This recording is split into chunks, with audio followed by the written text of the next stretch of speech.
Praise the lord. సాత్వికుడును దీనుడైన యేసు క్రీస్తునకు ఘనత కలుగునుగాక. క్రీస్తు యేసు నామములో మీరు దీనులై సాత్వికులై ఉందురుగాక. ఈ దినపు యేసయ్య జీవపు మాట మత్తయి సువర్తమానం 11వ అధ్యాయం 28వ వాక్య భాగము. నా యొద్దకు రండి.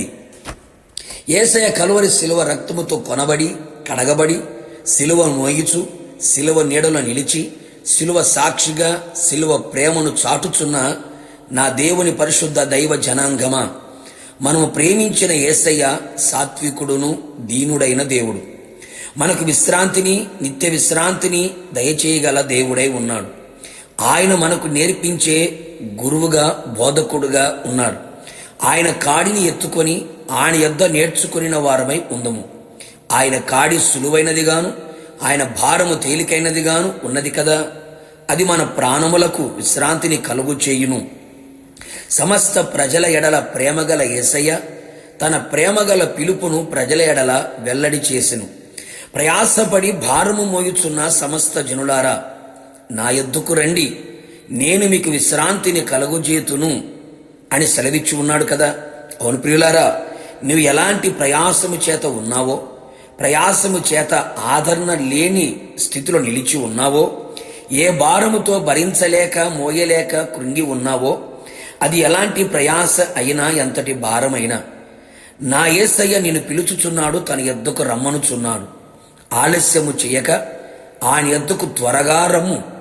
నీ ప్రయాసమును కొట్టివేయను, నీ భారమును తేలిక చేయును, నీ ప్రాణమునకు విశ్రాంతిని, నెమ్మదిని, సమాధానమును దయచేయును. ఆయన యొద్దకు వచ్చు వారిని ఆయన త్రోసివేసే దేవుడు కానే కాదు. మీరు దేవుని యొద్దకు రండి, ఆయన మీ యొద్దకు వచ్చును. ఆయన యొద్దకు వచ్చువాడు ఆయన ఉన్నాడని, తను వెదుకువానికి ఫలము దయచేయువాడు అని నమ్మవలెను. యేసయ్య యొద్ద క్షమాపణ దొరుకును. అవును ప్రియులారా, జనులు ఆయన యందు భయభక్తులు నిలుపునట్లు ఆయన క్షమించే దేవుడై ఉన్నాడు. క్షమించుటకు సిద్ధ మనస్సు గల దేవుడై ఉన్నాడు. క్షమించుటలో ఆయన అంతటి వాడు ఎవడునూ లేడు. నీ దోషములన్నిటినీ క్షమించే దేవుడు. ఆయన యొద్ద మాత్రమే మనకు క్షమాపణ దొరుకును. ఆయన యొద్ద కృప దొరుకును. అవును ప్రియులారా, ఉదయమున ఆయన కృపచేత తృప్తిపరచబడి మన బ్రతుకు దినములన్నీ ఉత్సహించి సంతోషించున్నట్లు, బలపరచబడి కాపాడబడినట్లు ఆయన మనకు కృపని అనుగ్రహించును. అంతేగాక ఆయన యొద్ద సంపూర్ణ విమోచన దొరుకును. నిజమే, మన అపరాధములకు, పాపములకు, లోపములకు, అతిక్రమములకు ఆయన కలువరి శిలువ రక్తము ద్వారా మనకు సంపూర్ణ విమోచన, విడుదల ఆయన కలుగు చేయును. మన భక్తిహీనతకు కూడా ఆయన విమోచన కలుగు చేయువాడు. మన విమోచకుడైన యేసయ్య బలవంతుడు, సజీవుడై ఉన్నాడు. అపవాది క్రియల నుండి, శత్రు క్రియల నుండి మనకు విమోచన కలుగు చేసే, విడుదల కలుగు చేసే దేవుడు. ఇంకను ఆయన యొద్ద ఐశ్వర్యమును, ఘనతయు, స్థిరమైన కలిమియు, నీతియు ఉన్నది.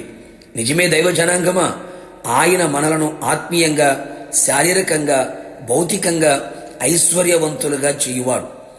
ఆయన యొద్ద ఉన్న ఘనత స్థిరమైనది. ఆయన యొద్ద ఉన్న కలిమి స్థిరమైనది. స్థిరమైన ఘనత, కలిమిని నీకు దయచేయగలిగిన వాడు. నీతిగల రాజ్యములో నిన్ను చేర్చగలిగిన వాడు. నిత్యము ఆయన యొద్దనే ఉంటూ ఆయన ఆలోచన చేత నడిపించబడుతూ ఆయన మహిమలో మనమందరము చేర్చబడుదుముగాక. ప్రార్థన.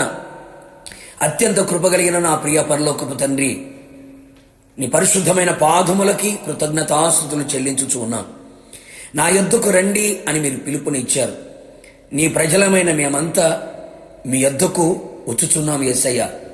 ఎవరు ఏ ప్రయాసతో, ఏ భారముతో కృంగి ఉన్నారో, నలిగి ఉన్నారో, విసిగి ఉన్నారో, వేసారిపోయి ఉన్నారో, కన్నీళ్లతోనే తమ జీవితాన్ని వెల్లబుచ్చుచున్నారో, నిశ్చయముగా వారి భారమును, ప్రయాసమును మీరు కొట్టివేసి నెమ్మదిని, విశ్రాంతిని దయచేయమని ప్రార్థిస్తున్నాం. నీ యొద్ద క్షమాపణ దొరుకుతుంది, నీ యొద్ద కృప దొరుకుతుంది, నీ యొద్ద ఐశ్వర్యము కలిమి, స్థిరమైన నీతి కలుగుతుంది. వాటన్నిటిని మేము పొందుకొని మీ రాకడలు ఎత్తబడినట్లుగా, మీతో కూడా ఉన్నట్లుగా కృప దయచేయమని యేసు నామములో అడిగి పొందుకొని ఉన్నాము తండ్రి. ఆమెన్. నిశ్చయముగా మీరుని మీ కుటుంబ సభ్యులందరూ ఆయన యొద్ద ఎల్లప్పుడూ ఉందురుగాక, మహిమలో చేర్చబడుదురుగాక. God bless you.